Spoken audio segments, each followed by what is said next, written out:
Well, we are back again, continuing to pull more things out of this car, and we're going to chop the car now while we're waiting for the rear wall. So as soon as the rear wall gets here, then we can just weld it straight on. I've got all the wiring loom from the back of the car. I've stripped it all the way forward, so nothing is going from here back now on both sides. Just going to take the windows out of these doors, taking the whole rear drawer setup out, and start mapping out where I'm going to cut it really. So I've got to power my window so I can put it down. We're doing a bit of bush mechanic stuff here. I don't know how well this is going to work. We'll find out in a second. That worked really well. That's the quickest my window's ever gone up or down. Ah! There you go. That's how you do it. But yeah, anyway, I just use my Milwaukee battery. There's a positive and negative symbol on top. So I just 2 bits of wire. Hot wired it pretty much. I am absolutely winging it right now. I got no idea how to pull a window out. We're about to learn. So what I'm doing, I'm taking the little rubber trim thing out.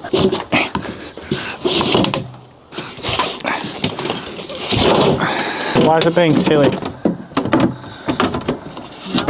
What in God's tarnation is going on? Maybe you should Google it. Take this off. This weather shield. It's no good to me anyway. I was struggling to get this thing out. So there's a screw up the top here that releases this track that holds your little panel in, and then a couple of screws here that also assist holding it in, right? And then once you do them, you can move that out of your way, and this little piece of glass here. Anyone want this? Glass. Remove. Hi. It's full of 80 series parts. People are buying all the bits and pieces out of my car, so they will be disappearing, which is great. Also, why have you got a set of 31 on your car? On the front? Yeah. Why? Yeah. So I can roll my diff in and out. If I have 37s on, it's going to hit the body and I won't be able to get the diff out. I'm going to need to roll the diff in and out of the car. It looks good on 31. I reckon we should all go back to wheeling on 31s. Make 31s great again.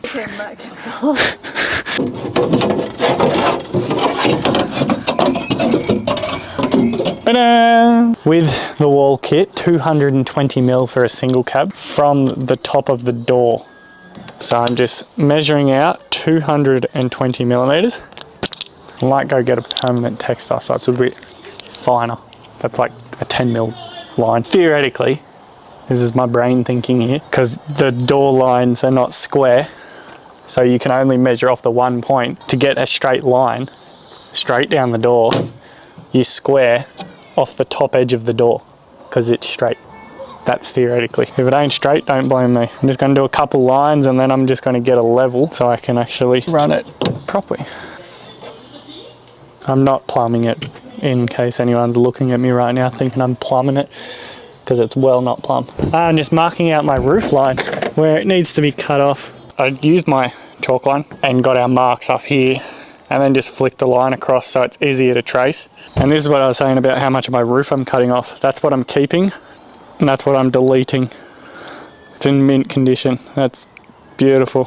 So we've got pretty much everything marked. The only bit I don't have marked is this bit here. I know I said it was about 50mm forward of it. It's actually pretty much right at the base of the hump in the floor. I've just cut the roof lining just to find, because there's a light back there. I'm just trying to find any cabling that runs to the back, which luckily, because there's a cable right there, we're pretty much ready to cut. We're ready. We've got the wheel of death. You excited? Kids are excited about it. I've got it all marked out. I'm somewhat confident. Worst case, I fuck it and the car's fucked. So here we go. We're going to go cut through this door.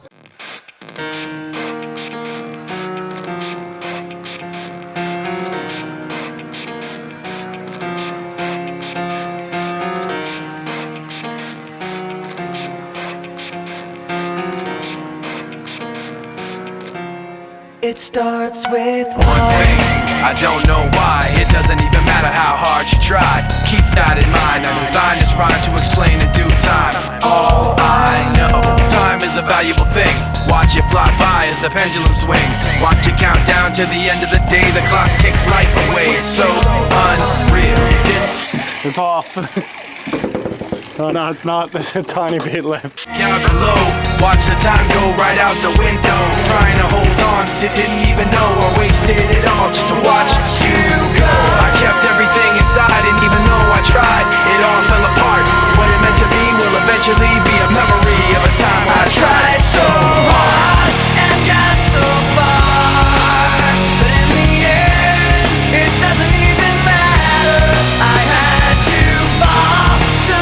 So yes, it is finally time to cut this floor. The way I got my line on it, I had both doors closed. I used a 2 meter level from door to door, sided it, and then I used a string line and got it as low as I could to the floor without touching any parts of the floor on both sides. And I got Gemma and Ollie to hold it. And then what I did is I went along with a marker and marked it. There's probably easier ways to do it, but that's the way I did it. So let's cut this floor, undo the cab mounts, and this part of the car can come off. But I did drop this fuel tank. There's 2 lines that are like 30 mil away from the body just here. I went underneath and inspected everything. So that one there, I'm just gonna go really softly through, and as soon as I'm through the metal, I'm gonna come back out.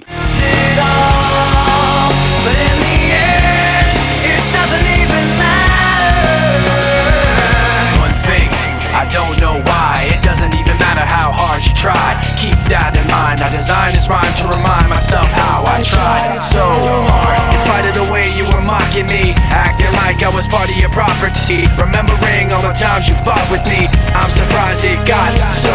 Things aren't the way they were before.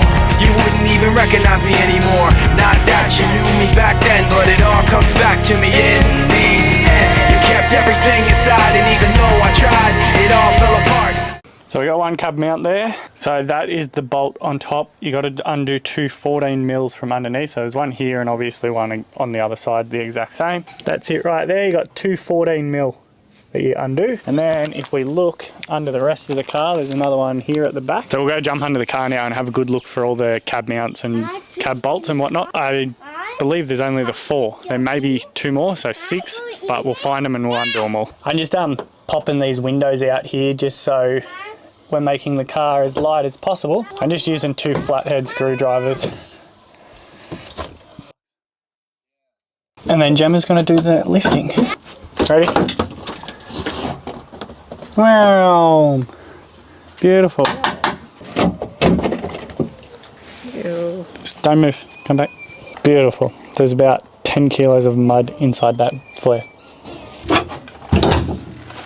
What it meant to me will eventually be a memory of a time when I tried so hard and got so far, but in the end, it doesn't even matter. I had to fall to lose it all, but in the end, it doesn't even matter. I've put my trust in you, pushed as far as I can go. For all this, there's only one thing you should know. I've put my trust in you, pushed as far as I can go. For all this, there's only one thing you should know. Well, now that we've got our entire rear wall cut off, we can start stripping the dash. So the dash is all going to get painted.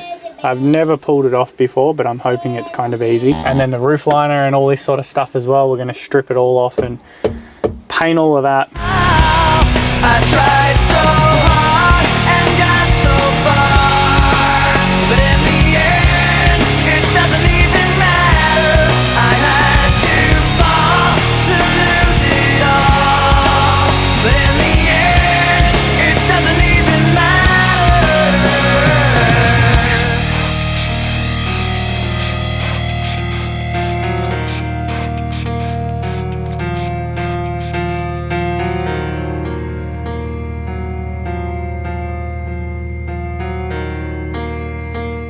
Well, that was the biggest pain in my life. I hate that. There was just bolts everywhere and screws everywhere, and it's going to be so annoying to put it back together. Probably half of them aren't going to go back in. It's out now. So the main verdict of why it was so hard was the aircon vent. You leave this center section, from what I've gathered. The bit that's over above your glove box, you take out, because there's a couple of screws like facing this way behind the dash. So you've got to take that section out. There's a couple screws and bolts that you can pull out and it drops out, but that's all out now, so it can be ready for paint. So yeah, we're going to take seatbelt off, 14mm bolt. It's just a cover. You flip that up. I'm just going to drop seatbelts down here for now. We've got the light, we've got the handle here. We've got to drop these out, which is just a couple Phillips head screws. I'm going to say that's the same, couple Phillips head screws. There'll be a plug, couple plugs in there, couple plugs there, and a roof liner should just come out. You've also got to pull this off.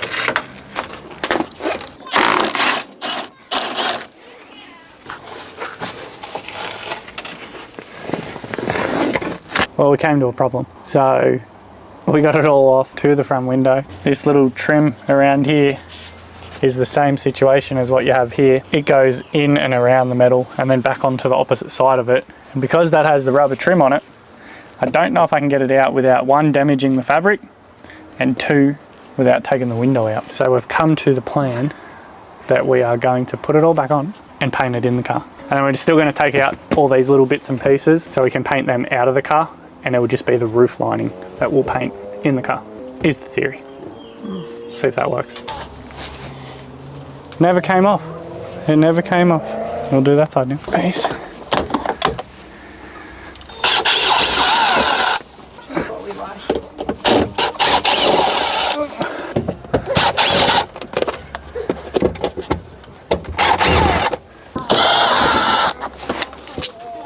Went down to Super Cheap and brought some stuff to clean these and then paint to paint them. So I got an interior shampoo so I can do it. I went and brought some scrubbing brushes as well in case I need to get right into it and it doesn't come off easily. As for paint, I just had a look down there. You got the vinyl and fabric paint here. I just brought 3 cans of the black plastic primer. I got an adhesion primer. So this is a plastic adhesion primer. Apparently, when I was reading it, it's to help the contacting surface between this and your primers, your actual primer. So this is like a super adhesive one. And then I got a primer filler as well. Gonna go and clean everything. Interior shampoo actually works unbelievable. I'll give you a close up on this so you can see how filthy it is.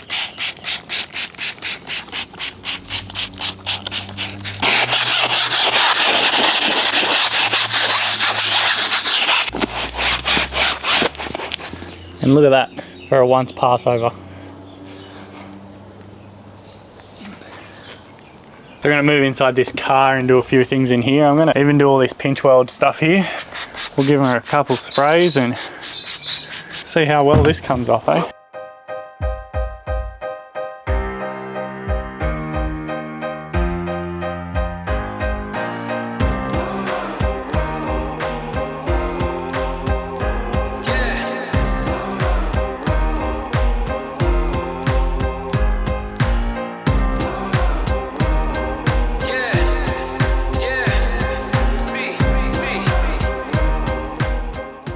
We got everything pretty much cleaned up with the upholstery cleaner, and that was sort of that. I'm just letting it sit out in the sun over there. I've got it on sarking, or a tarp in other words. So I'm just going to tape up inside here, and we're just going along and just putting it as close as we can. I'm not too concerned. We get a little bit on it. Everything's getting repainted anyway. So we've got everything laid out here in the interior side of it. We have given everything a pretty good clean with the interior shampoo, and we're now going to run around with some fine Scotch-Brite, just a little buff over the surface. It does suggest to do this on the can anyway, and I always Scotch-Brite everything to give it a little bit more stickiness. So I'll do this, wax and grease remove it. We'll be set up, ready for paint tomorrow. We're all taped up now. The tape that I originally used on the window didn't work, so I had to use the better tape that I had. I'm just going to use my plastic adhesion primer first to make it super sticky, even though I've cleaned it all. And then we'll go and prime it all and paint it all, and you'll see a nice finished black product in the end. Hopefully, if it works. I don't need recognition. I'm on a mission, I'm paying dues, I'm in position, I'm staying up, it's getting late. You're doing good, I'm doing great. Recognition, I'm on a mission, I'm paying dues, I'm in position, I'm staying up, it's getting late. You're doing good, I'm doing great. Hours of practice, they don't feel like working. Overthinking, I don't mean to let the pain and hurting. I was main stage with Tiny at a festival. Reality's a just less than 24 hours pass and I'm back to working. The wage isn't minimum, but when you know your worth is more, you make your own curriculum. Study in the industry, I know you see me killing them. Nice, it felt so real, I had some moments I was living them. Celebrity, civilian, walk amongst the greats that you ignore. The ones relentlessly pursuing every key to every door. It's evergreen and evermore if you're content with. Very good. On to the second can now. One coat on the roof and a little bit in here, so we should get 2, maybe 3 good coats on most things.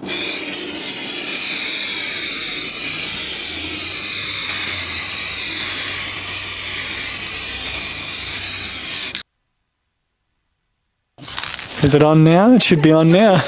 Turn the microphone on, Gemma. Make sure they're on before you give it to me. That's my fault.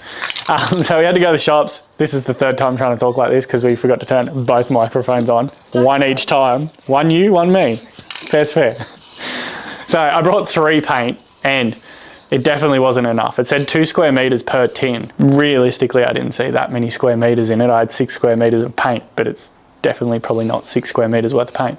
I mean, there's probably more paint on the Sarkin. So I went and got 2 more to be safe. I could probably get away with 1. They've all had pretty much 2 coats. This is just like a nice overcoat to make sure everything looks pretty and there's no patches or anything like that. Paint I got from super cheap. You could probably get it from any auto store, to be honest. Paint cans were $28 each, so 5 of them. And then I got a primer in the same brand, the primer filler and the super adhesive primer. I went crazy with primers, probably don't need that many, but I went crazy. And I think that was about 210, 220 bucks for all of it. The roof actually come up pretty good. It looks pretty nice. It's good. The only thing is when you do it in your car, if you're gonna do a wagon, it's gonna be a bit more expensive because there's a lot more car than what this has left. Had no issues? Issues? Never. No, it's actually been pretty good.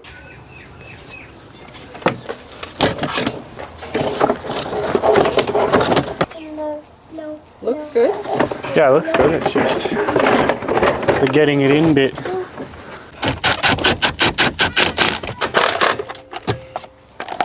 Yeah, I'm just trying to get all the bolts back in that are behind things on the dash before I go and start to put all the frontal bits back on. And I think I'm going pretty good. We're living normally. I'm handing in my notice to the world on record formally. Yeah, I know this life is right for me. I know the future's bright for me. I know my teachers lied to me. I do it for the ones that came before and nearly died for me. Recognition, I'm on a mission. I'm paying dues, I'm in position. I'm staying up, it's getting late. You're doing good, I'm doing great. Recognition, I'm on a mission. I'm paying dues, I'm in position. I'm staying up, it's getting late. You're doing good.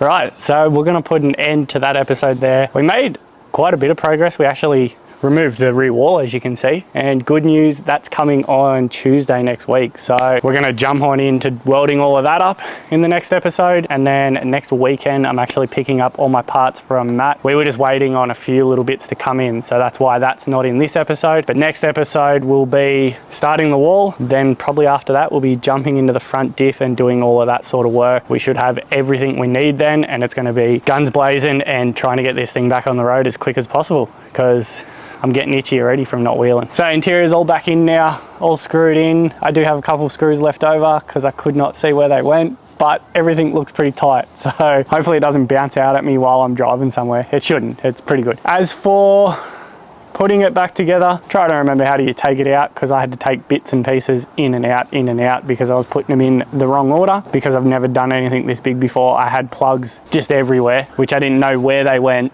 And then I'd put a piece in and a plug was behind that piece, which was meant for another piece. So I had to take that piece back out to put the other piece back in. So if you can, I don't know, maybe paint marker. If you can get 5 or 6 paint markers and just mark a certain area with one color, and then mark another area with another color so you know where everything goes. Pretty straightforward. You just got to pull it apart and have a look at what's sort of holding it. Give it a little pull, not too hard so you don't break the plastics. And if it's still tight, it means there's more screws in it. Go have a look again. But yeah, it came up pretty good. Couple of coats of paint. The paint's held up pretty well. All of it went back in. Obviously I was not super tough with it, but I wasn't super easy with it, and none of it scratched. So I will potentially look at doing door cards in the future. That would just be a money thing at the end of the build, so we'll see how we go, and they will obviously match the interior. I did paint the rest of the trims black. I just can't put them back in until I get my floor, which I'm gonna go get a black vinyl floor as well. So it's all gonna tie in nicely together. Gonna be a pretty murdered out car inside and out. And there'll be sound deadening. I'm gonna sound deaden everything. Same thing, I'm just waiting on the wall, and luckily it's coming next week. It's all gonna end up tying together nicely. This was just doing something because we had time while we're waiting, and it's something I could do without sort of damaging it again when I do the rear walls and stuff. Where sound deadening, I want to wait for the rear wall so I don't damage it or cut too much that I don't have to. Same with center console, the rest of the stuff closer to the wall. Where this is all away from the wall, I'll be able to not damage it, hopefully. If you have any tips for anything I just suggested that I'm doing, I've never done anything like this before, so if you have any tips, let me know, drop a comment down, message me. I'll be able to then have a look and just refer to it. I've had a few people already tell me a few things to do, like one about sound deadening in these rear doors now before I go weld it on, because I will not be able to get in there once the rear wall is welded on. So simple things like that, if you've done it, or if you know someone that's done it, or if you've got a tip for me, let me know. Anyway, I hope you guys have enjoyed this, and I'll catch you guys on the next one.